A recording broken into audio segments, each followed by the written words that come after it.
Many of you know, I've already told the story about the oveja and the abeja. Do you remember it? In one of my first sermons from seminary doing my internship in Guatemala, I preached on the text of this shepherd who has left his 99 sheep to go and look for the one that was lost. There's one vowel difference between B, as in bzz, and sheep. Sheep is oveja. B is abeja. And I preached on the man who lost his bee and left his 99 bees to go and hunt for the bee that was lost. And finding him, threw him on his shoulder and brought him back, where everybody rejoiced at the finding of the bee. The congregation was more polite than you right now. They did not laugh. They knew I was learning Spanish. I'd only been taking Spanish for 3 months at that point. Fact remains, though, did you ever lose something that took you forever to find? We're a consumer society, so I'm thinking that none of us really have considered spending a whole day looking for something that we've misplaced. We'd probably just go online and buy another one. Maybe for something really expensive, we might look a little bit harder. But for the most part, things are replaceable or they're insured. But in our gospel lesson for today, we have two stories about people who lost something very dear, something that maybe they could not live without. One was lost sheep, a shepherd, and the other, a woman with 10 silver coins. If something is irreplaceable, you would look until you found it, wouldn't you? If something was beyond all price, of such value that nothing could take its place, wouldn't you do everything possible to have it once again? I mean, it's important, and you have your priorities. Looking for that one sheep meant, even though he had 99 other sheep, that one sheep was important to him. And looking for that silver coin, although the woman had 10 or 9 more in a jar probably, she swept the whole house. She turned it upside down. That coin was important for her. Both the sheep and the coin brought unsurpassable joy once they were found, so much so that she and the shepherd invited those who were around to rejoice with them. Couldn't contain themselves. When God created man and woman, he created them to be valuable to each other. When you got married, you repeated a vow that went something like this: in sickness and in health, for richer or for poor, forsaking all others. In other words, if the spouse got lost, you're willing to find him or her. This meant that your wife or your husband was a jewel of your crown, the sheep of your pasture, the coins in your jar. And that if ever there was a danger of losing this, you would do whatever it took to get him or her back. Have you ever had something so valuable that you would sacrifice everything to get it back? God did. You and me. When God created the world, we were made to be the crowning jewel of his creation. But he lost us to temptation. He lost us to sin as we took off on our own. So great was his love. We were so precious to him that he sacrificed everything to get us back. He searched to find us, suffering pain and loss, going to hell and back, taking the blame for the divorce upon himself, receiving the scourge and wrath that was duly ours.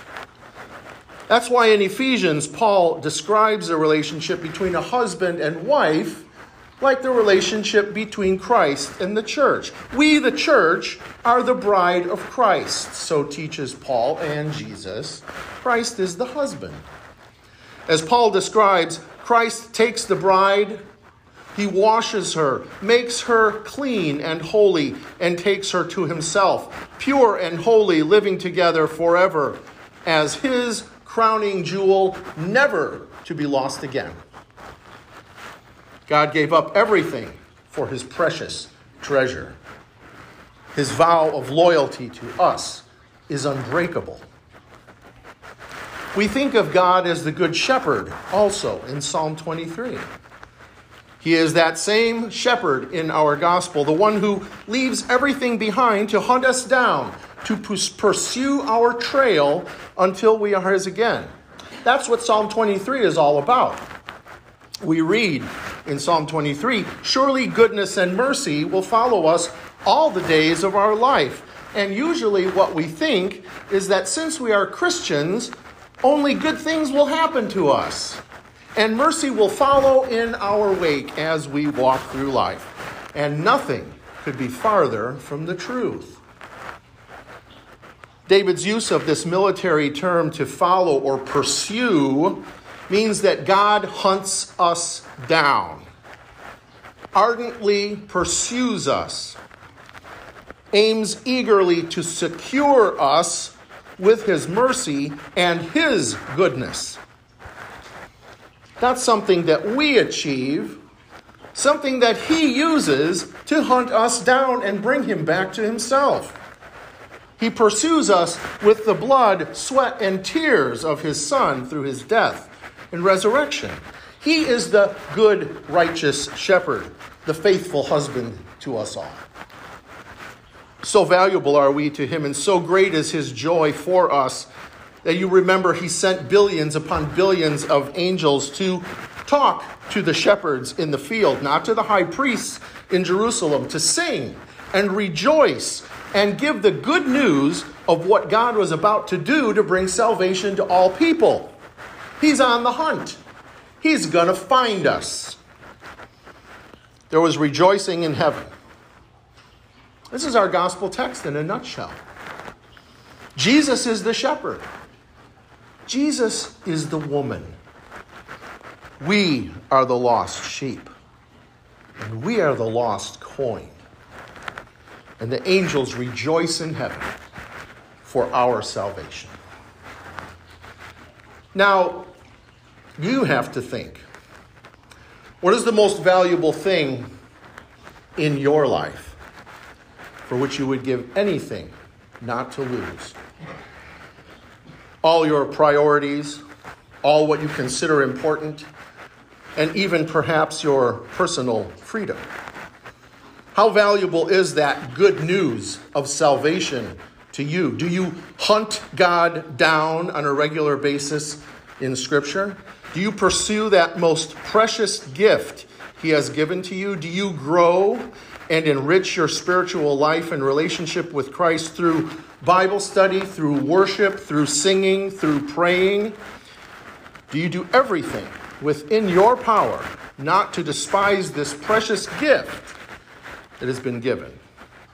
The Bible, your community of faith, prayer, and everything related to your spiritual life. This is the jewel, the crown, the silver coin that at any moment could be lost. Would you even notice it if and when it were lost? Do you take every opportunity to secure it, appreciate it, hold it up to the light like a gem, perhaps like a ring or a necklace? Do you find him in prayer and supplication on behalf of yourself, your family, your church family? Or has our consumer society turned this precious treasure into a leisurely commodity that can be appreciated when we need it or when it's most convenient for us? I haven't been to church in a while. I think I should go. I'm feeling a little down. Is this treasure just your convenient vitamin you take to get you through the day?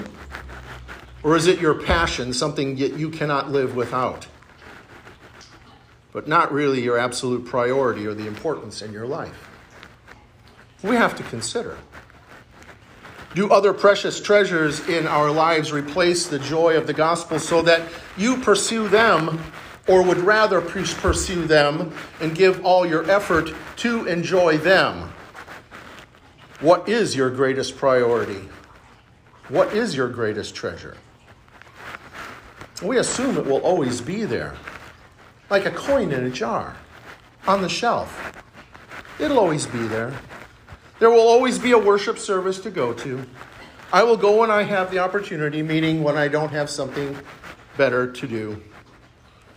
That is, maybe in our spare time, when we don't have anything else to do. Doing devotions, you have to schedule them, because if you just leave them for the end of the day, sometimes you're just too tired to do them. It's only when you've misplaced the coin jar that you hunt for it. When it's not there, it's important. Importance. That's another key word, because people always seek out and follow and pursue what is most valuable to them. What they cherish most, what gives them joy and meaning in their lives, what is the most important treasure for you? We must ask ourselves. Your priorities and importance are obstacles that you make for yourself in pursuing this great treasure. But what if it were an obstacle beyond your control? Say a pandemic. One that challenged your personal freedom and your access to pursue this treasure. Well, in addition to the priority and the importance you give this personal treasure in your life, we might nowadays consider your personal freedom to seek it.